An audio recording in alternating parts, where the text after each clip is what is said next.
Tuhan perbuat dalam kehidupan kita. Kita angkat satu pujian, ku mau bersyukur Bapa.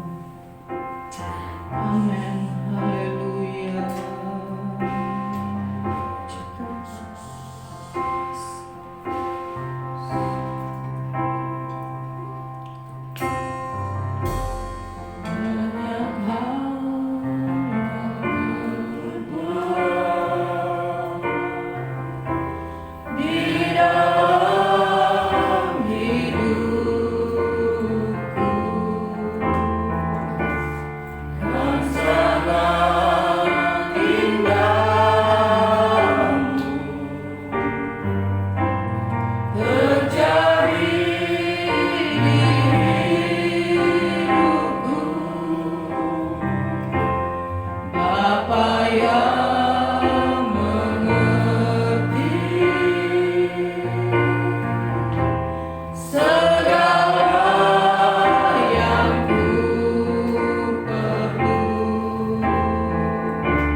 Bersyukur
bukti saat ini Tuhan, kami ada sebagaimana kami ada Tuhan. Apa yang dapat kami balaskan kepada Tuhan buat segala anugerah-Mu, kasih setia-Mu, kemurahan-Mu Tuhan. Hanya ini hidup kami Tuhan. Kami mau bawa kepada Tuhan. Kami mau setia kepadamu Tuhan. Kami mau memuji Tuhan. Kami mau memuliakan nama-Mu Tuhan. Dan tidak ada dapat yang kami balaskan kepada Tuhan. Kami bersyukur Tuhan. Di saat-saat seperti ini Tuhan, tengah-tengah situasi keadaan dunia yang semakin hari semakin tidak baik Tuhan, tapi kami melihat pemeliharaan Tuhan.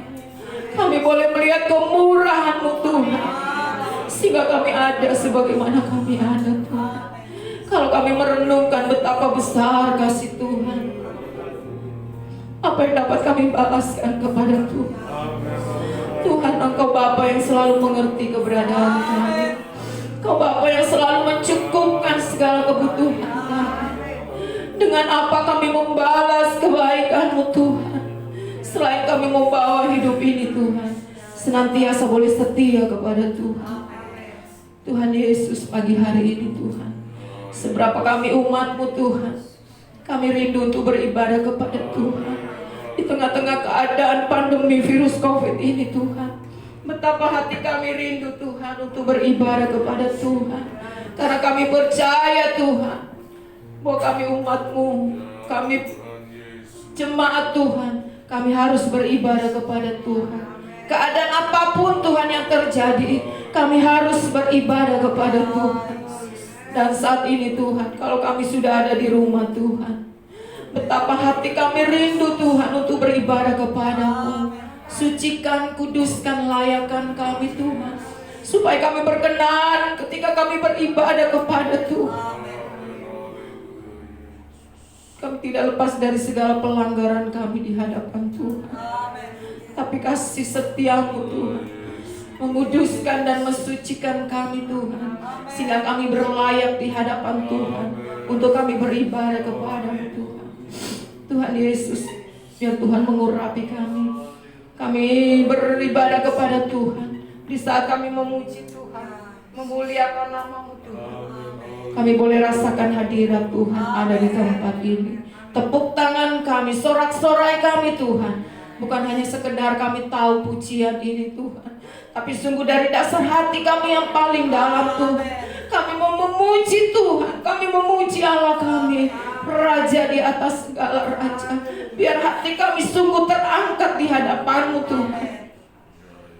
Ibadah yang kami lakukan bukan rutinitas biasa Tuhan, tapi satu kehausan di hati kami Tuhan, bahwa kami ingin berjumpa dengan Tuhan. Karena kami percaya ketika kami berjumpa dengan Tuhan, ada perubahan yang terjadi Tuhan. Allah mengerjakan hal yang luar biasa dalam hidup kami. Sebab itu kami rindu berjumpa dengan Engkau Tuhan pagi hari ini Bapa. Ada hal-hal yang tidak berkenan kepada Tuhan, tapi kami percaya Tuhan, perjumpaan dengan Tuhan akan merubahkan kehidupan kami, sehingga kami berkenan di hadapan Tuhan.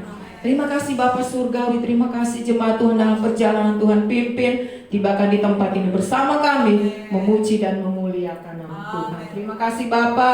Kami buka ibadah kami alaskan di dalam satu nama yang ajaib, yaitu di dalam nama Tuhan Yesus Kristus. Haleluya, amin. Puji Tuhan. Kita tetap tinggal berdiri, kita angkat pujian yang berkata, lebih dari pemenang dalam segala perkara. Amin. Puji Tuhan. Amin.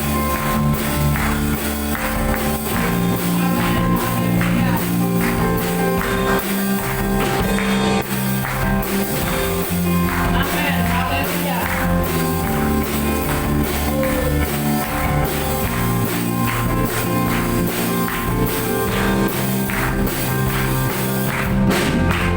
Dari pemenang dalam segala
Lebih dari pemenang dalam hal apapun. Bahkan di tengah-tengah pergumulan kita, persoalan yang kita hadapi, kita lebih dari pemenang. Kalau kita tidak menghadapi pergumulan, kita tidak akan dikatakan pemenang. Karena pemenang dia ada di medan pertempuran. Dia begitu banyak menghadapi tantangan dan dia keluar sebagai pemenang, bahkan lebih dari pemenang. Saudara, pergumulan kita berbeda-beda, tapi kita yakin bahwa kita lebih dari pemenang karena Tuhan ada bersama dengan kita. Sepanjang minggu yang kita jalani, kita melewati begitu banyak pergumulan, kita melewati begitu banyak persoalan. Tapi kalau kita ada saat ini, kita mau katakan bahwa kita lebih dari pemenang karena Tuhan ada di pihak kita.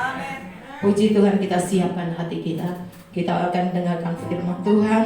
Kita angkat pujian yang berkata, Engkau ada bersamaku di setiap musim hidupku. Amin. Terima kasih Tuhan. Terima kasih Yesus. Terima kasih Bapa. Kau selalu ada bersama kami Tuhan. Di setiap musim hidup kami Tuhan.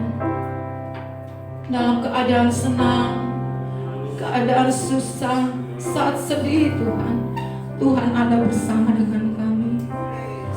Sebab itu kami tidak perlu takut, kami tidak perlu khawatir Tuhan, karena Tuhan selalu ada bersama dengan kami. Tuhan berjalan bersama kami, bahkan di saat kami tidak mampu, Tuhan menggendong kami. Terima kasih buat firman-Mu Tuhan, terima kasih buat kekuatan-Mu Tuhan. Amin. Mari kita angkat pujian. Engkau ada bersamaku. Puji Tuhan. Oh haleluya.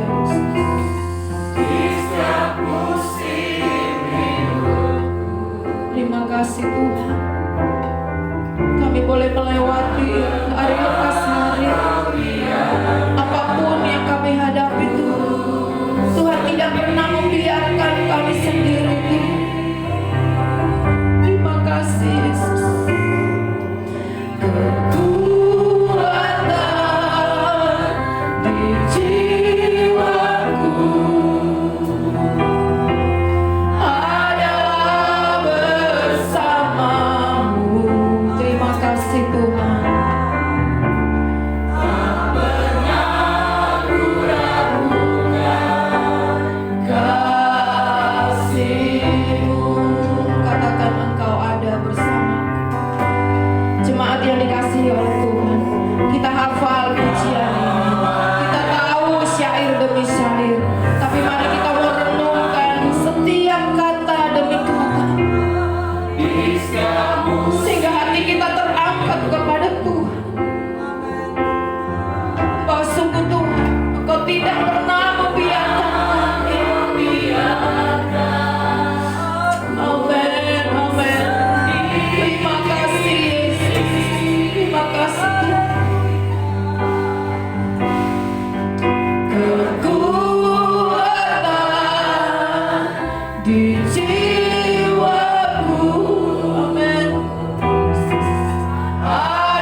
Shalom Bapak Ibu, selamat pagi.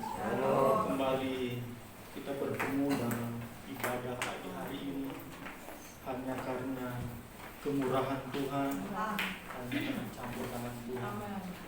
Hari-hari ini kita membutuhkan ekstra pendengaran atas pendengaran kita terhadap firman Tuhan, karena masa-masa ini masa yang sulit.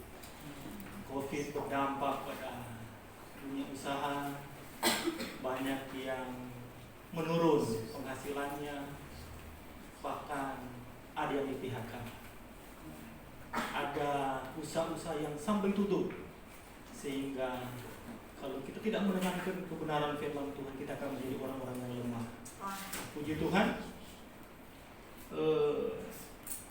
minggu lalu saya sempat baca berita tentang dampak COVID. Jadi asosiasi pengusaha restoran, mall katanya kami sudah sampai berdarah-darah. Artinya memang sudah berada di titik yang terendah. Bahkan pendiri Alibaba bilang, si Hong Yong Ma, tahun ini jangan fokus pada profit, bertahan saja itu sudah sulit. Itu dalam dunia usaha. Jadi begitu menggambarkan keadaan ekonomi saat ini yang begitu sulit. Nah, kita butuh kebenaran firman Tuhan. Minggu lalu saya ngobrol, teman saya bilang begini. Saat ini mengingatkan saya krisis moneter di tahun 98. Dia bilang begini.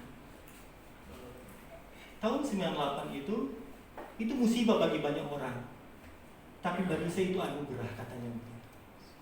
Banyak dunia usaha tutup, banyak yang di PHK, tapi di saat itu dia menerima banyak sekali order. Kenapa? Karena persaingannya yang berkurang. Karena dengan karyawan banyak yang di PHK, dunia usaha banyak yang tutup, malah dia kebanjiran order. Sehingga di tahun itu dia mengalami peningkatan ekonomi yang sangat luar biasa. Bahkan mungkin Bapak Ibu pernah dengar banyak muncul pengusaha-pengusaha baru setelah era krisis moneter di tahun 98. Nah, pagi hari ini kita akan berbicara tentang momentum. Momentum itu tidak harus menjadi pengusaha baru, tidak harus diukur dari sisi ekonomi, tetapi dengan bertahan dalam situasi yang sulit pun itu sudah hal yang luar biasa. Amin. Nah, kita akan belajar pada kebenaran firman Allah, bagaimana sih supaya kita bisa mendapatkan momentum dalam kehidupan kita. Kita akan belajar bagaimana perjalanan Daud, perjalanan Yusuf, yang sebenarnya firman ini saya melanjutkan dari firman-firman yang sebelumnya yang kita dengar. Daud digambarkan melawan Goliat. Bukan digambarkan memang kejadian yang sebenarnya, tetapi menjadi materi untuk kita dengar seperti cocok dengan situasi saat ini. Goliat digambarkan sesuatu yang menakutkan, mengerikan, menjadi ancaman bangsa Israel waktu itu. Bahkan Raja Saul pun ketakutan, pasukannya ketakutan. Seperti hal yang mustahil kalau Daud bisa mengalahkan Goliat, tapi itu terjadi. Saya percaya itu terjadi karena campur tangan Tuhan. Amin. Momentum hidup Daud adalah ketika dia mengalahkan Goliat. Saya tidak mau bayangkan kalau Daud waktu itu kalah, Bapak Ibu. Tidak mau membayangkan. Tetapi dari situlah Daud mendapatkan momentum dalam hidupnya. Setelah dia mengalahkan Goliat, dia menjadi pemimpin pasukan, mengalahkan banyak bangsa-bangsa, dan akhirnya diangkat menjadi raja atas bangsa Israel. Siapakah Daud ini? Haleluya, itu menjadi pertanyaan. Kenapa dia yang dipilih oleh Tuhan? Kenapa dia yang diangkat oleh Tuhan? Pasti ada sesuatu. Nah, kita akan buka dalam 1 Samuel 3 ayat 14. Mungkin bisa multimedia tampilkan di LED. Ternyata ayat inilah yang bisa menggambarkan, oh ternyata Daud bisa dipilih, bisa diangkat oleh Tuhan. Haleluya.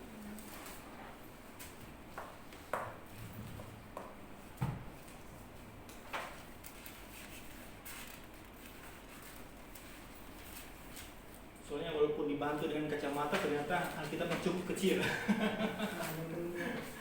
Bisa ditampil kita tunggu saja. Kita melihat bagaimana ternyata ayat ini yang menjadi dasar. 1 Samuel 13 ayat 14. Jadi ayat ini menjadi dasar ternyata untuk kita mengerti, oh ternyata inilah yang menjadi dasar Daud dipilih oleh Tuhan. Saya akan baca. Tetapi sekarang kerajaanmu tidak akan tetap. Tuhan telah memilih seorang yang berkenan di hatinya, dan Tuhan telah menunjuk dia menjadi raja atas umatnya, karena engkau tidak mengikuti apa yang diperintahkan Tuhan kepadamu. Ini perkataan Samuel kepada Saul. Samuel katakan, Tuhan telah memilih seorang yang berkenan di hatinya. Dan cerita selanjutnya, itulah Daud. Jadi dasar Daud dipilih oleh Tuhan, mengalahkan oleh hal yang mustahil. Dengan batu, satu batu bisa mengalahkan seorang Goliat yang berpakaian, yang sepertinya tidak masuk akal. Tetapi ternyata ada campur tangan di situ. Ternyata ayat ini adalah ayat yang menentukan kenapa Tuhan memilih Daud. Daud adalah seorang yang berkenan di hatinya Tuhan. Amin. Mau jadi orang yang berkenan di hatinya Tuhan, Bapak Ibu. Haleluya. Menjadi pertanyaan selanjutnya, yang bagaimana hidup yang berkenan di hatinya Tuhan? Kita lanjut. Roma 8 ayat 8.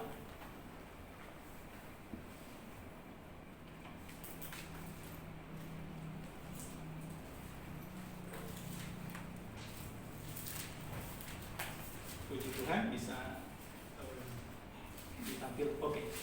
Mereka yang hidup dalam daging tidak mungkin berkenan kepada Allah. Nah, yang seperti apa yang tidak hidup dalam daging? Kita lanjut. Galatia 5 ayat 16. Apa maksud ayat ini?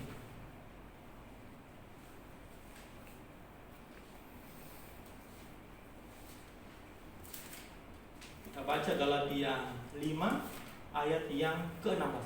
Maksudnya ialah, hiduplah oleh roh, maka kamu tidak akan menuruti keinginan daging.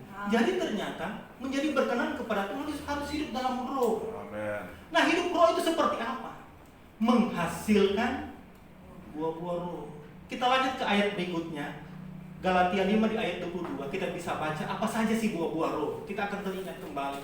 Ada 9 buah roh dalam Galatia 5 ayat 22 sampai 23. Tetapi buah roh ialah kasih, sukacita, damai sejahtera, kesabaran, kemurahan, kebaikan, kesetiaan. Ayat selanjutnya, kelemah lembutan dan penguasaan diri. Tidak ada hukum yang menentang hal-hal itu. Jadi syarat pertama untuk kita bisa mendapatkan momentum adalah menjadi orang yang berkenan di hatinya Tuhan.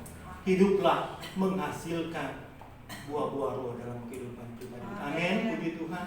Yang kedua, karena waktu kita singkat, kita akan masuk dalam kedua. Apa sih syaratnya untuk kita mendapatkan momentum daripada Tuhan? Kita belajar dari Yusuf. Yusuf, kita kenal perjalanan hidupnya, dibuang oleh saudara-saudaranya, dasar iri hati, dasar cemburu, dibuang sampai hampir dibuang. Ini karakter. Hati-hati dengan cemburu, hati-hati dengan iri hati. Dia hampir dibunuh, dia dibuang, dia dijual ke Potifar, difitnah istrinya Potifar, masuk penjara, dia diangkat menjadi, nanti kita baca ayatnya sebentar, diangkat menjadi orang yang dipercaya di penjara, dan akhirnya momentum terakhirnya ada kepada menjadi penguasa atas bangsa Mesir. Siapakah Yusuf ini? Kita akan baca satu persatu. Kejadian 39 ayat 4. Atau bisa dibantu saja siapa yang bisa. Ibu Mona boleh? Haleluya. Kejadian 39 ayat yang keempat. Supaya kita semakin mengerti, kita melihat bagaimana tahapan-tahapan kehidupan dari Yusuf, sehingga kita boleh mengerti apa sih dasar sehingga Yusuf ini menjadi orang yang luar biasa. Kejadian 39 ayat 4.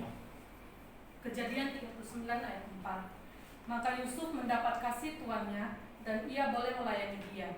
Kepada Yusuf diberikannya kuasa atas rumahnya dan segala miliknya diserahkannya pada kekuasaan Yusuf. Haleluya. Itu yang pertama. Dia diberikan kuasa atas rumah Potifar. Yang kedua, lanjut. Tetap Kejadian 39 ayat yang ke-22. Ayat 22. Sebab itu kepala penjara mempercayakan semua tahanan dalam penjara itu kepada Yusuf, dan segala pekerjaan yang harus dilakukan di situ dialah yang Amin. Amin. Yang kedua, dia dipercayakan menjadi kepala dari semua tahanan di situ. Yang ketiga, kita lanjut terus. Kejadian 41 ayat 41.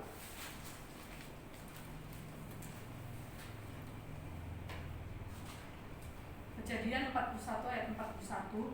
Selanjutnya Firaun berkata kepada Yusuf, dengan ini aku melantik engkau menjadi kuasa atas seluruh tanah Mesir. Haleluya, puji Tuhan. Inilah urutan kehidupan dari Daud.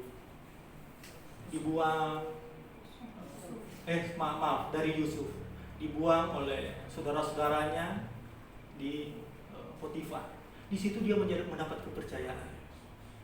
Difitnah akhirnya oleh istrinya Potifar, masuk penjara, mendapat kepercayaan dari kepala penjara. Dan akhirnya pada akhirnya dia menjadi penguasa atas tanah Mesir. Saya mengambil kesimpulan bahwa keberhasilan Yusuf itu karena Yusuf adalah orang yang bisa dipercaya. Amin. Jadi syarat kedua, kalau kita mau mendapatkan momentum, jadilah orang yang bisa dipercaya. Dipercaya itu berhubungan dengan karakter. Saya katakan tadi, karakter Yusuf itu berbeda dengan karakter saudara-saudara.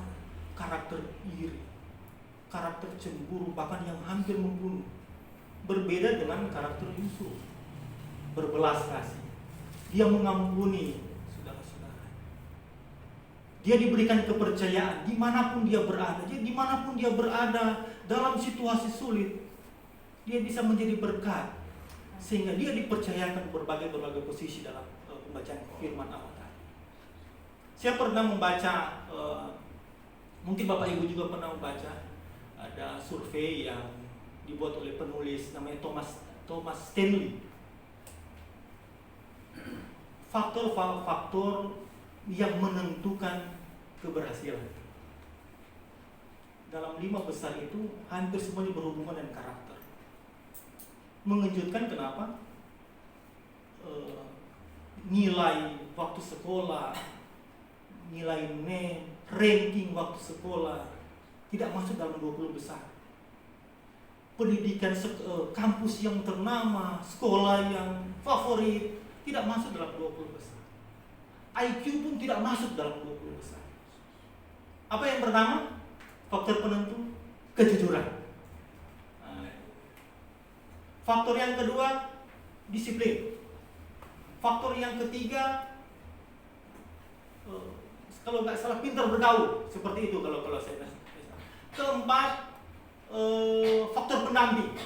Sehingga orang bilang suami yang berhasil tidak lepas dari istrinya. Anak-anak yang berhasil tidak lepas dari peran orang tua.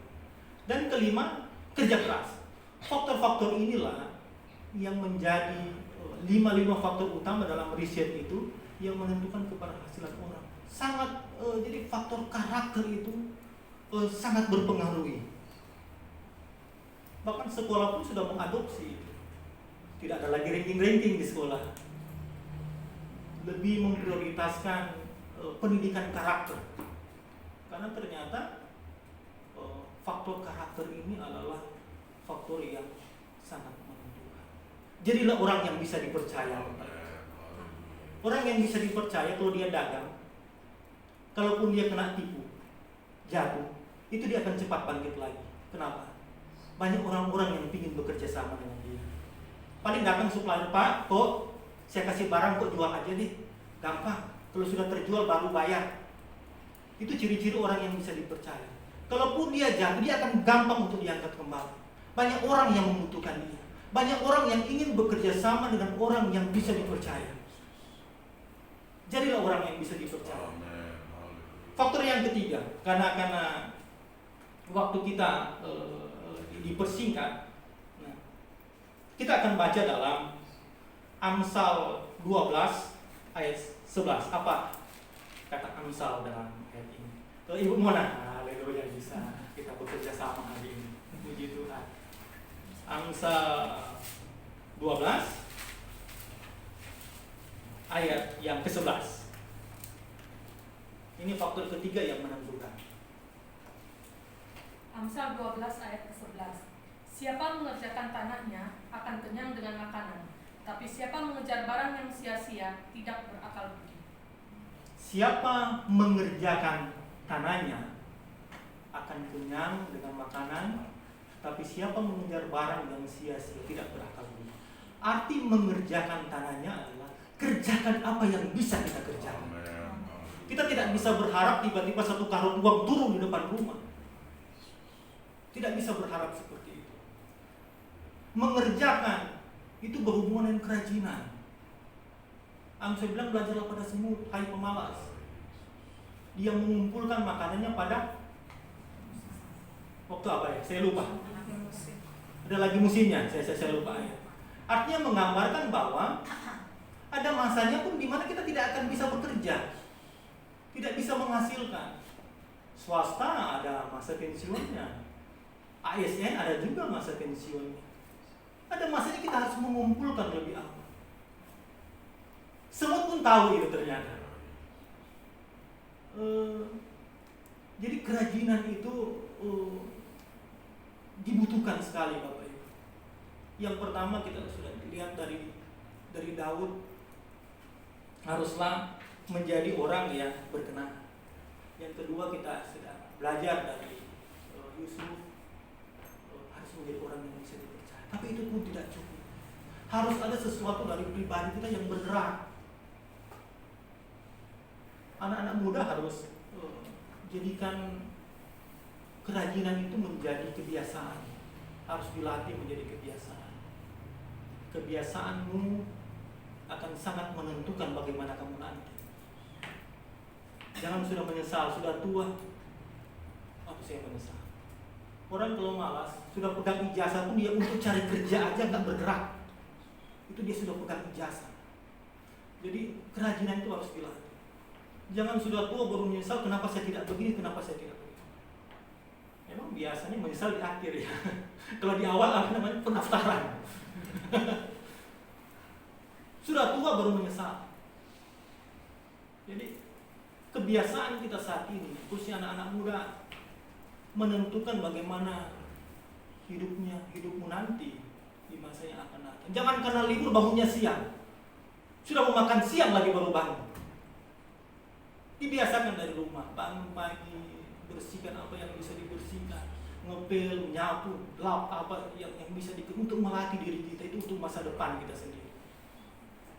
Saat-saat ini karena ekonomi yang sulit, yang banyak orang yang mengalami penurunan penghasilan bahkan di PHK, kita bisa melihat sendiri ada seperti kebiasaan baru.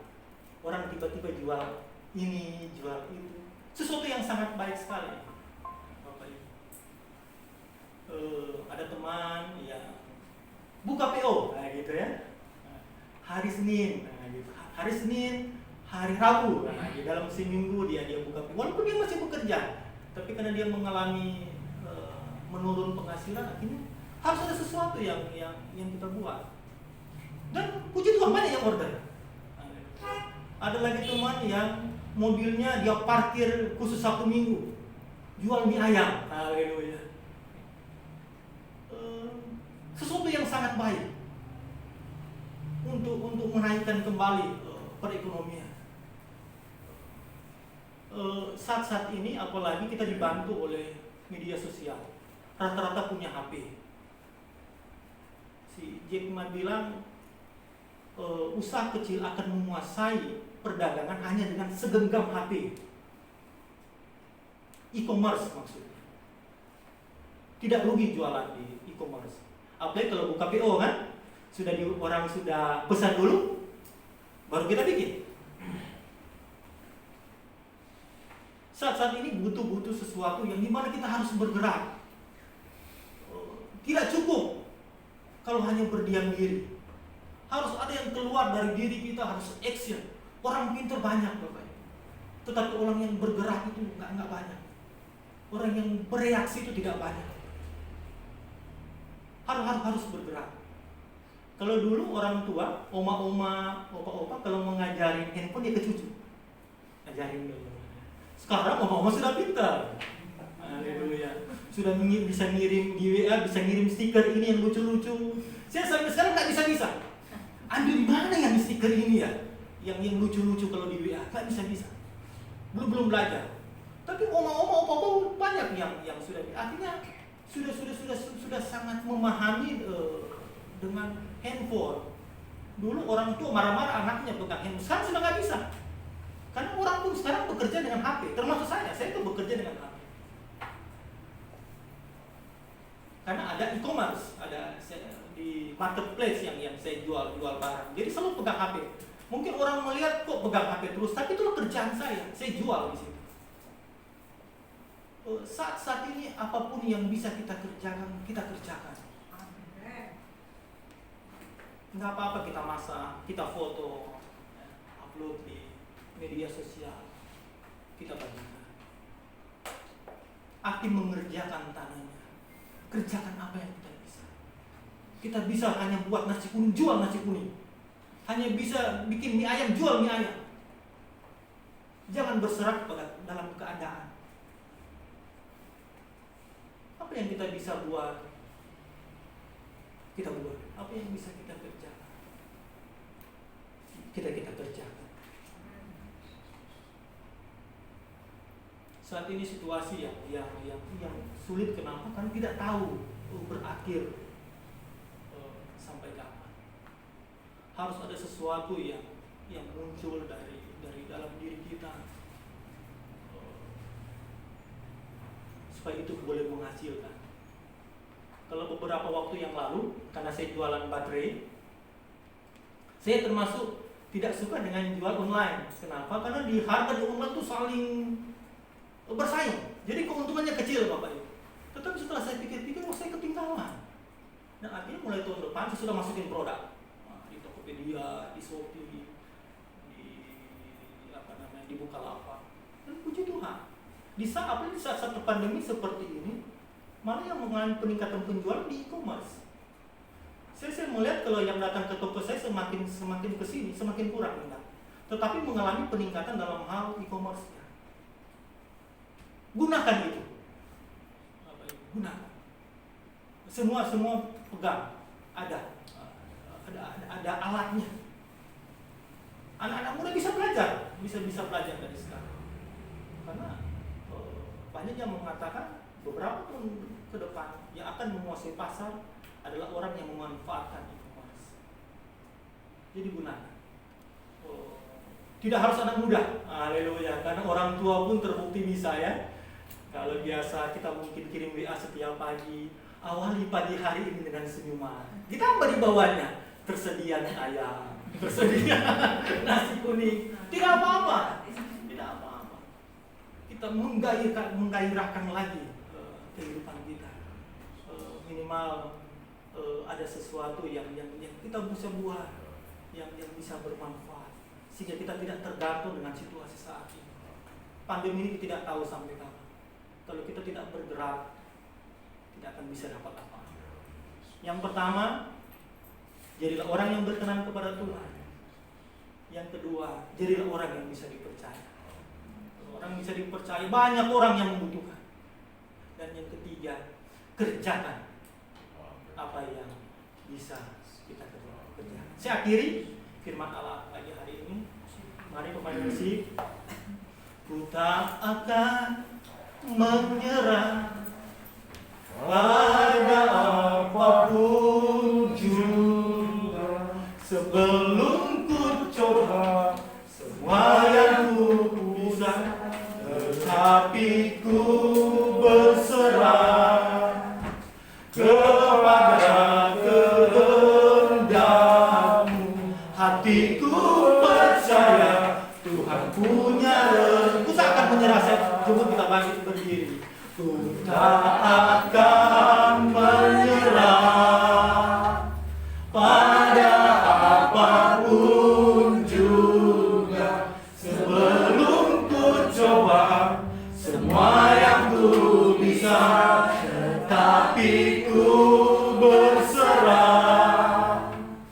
kepada kehendak-Mu. Hatiku percaya Tuhan punya. Terus kita nyanyikan pujian ini. Ku tak akan menyerah. Ku tak akan menyerah. Saya serahkan kepada Bapak Gembala. Pada apapun juga, sebelum ku coba semua yang ku bisa, tetapi ku berserah kepada kehendak-Mu. Hatiku percaya Tuhan punya rencana.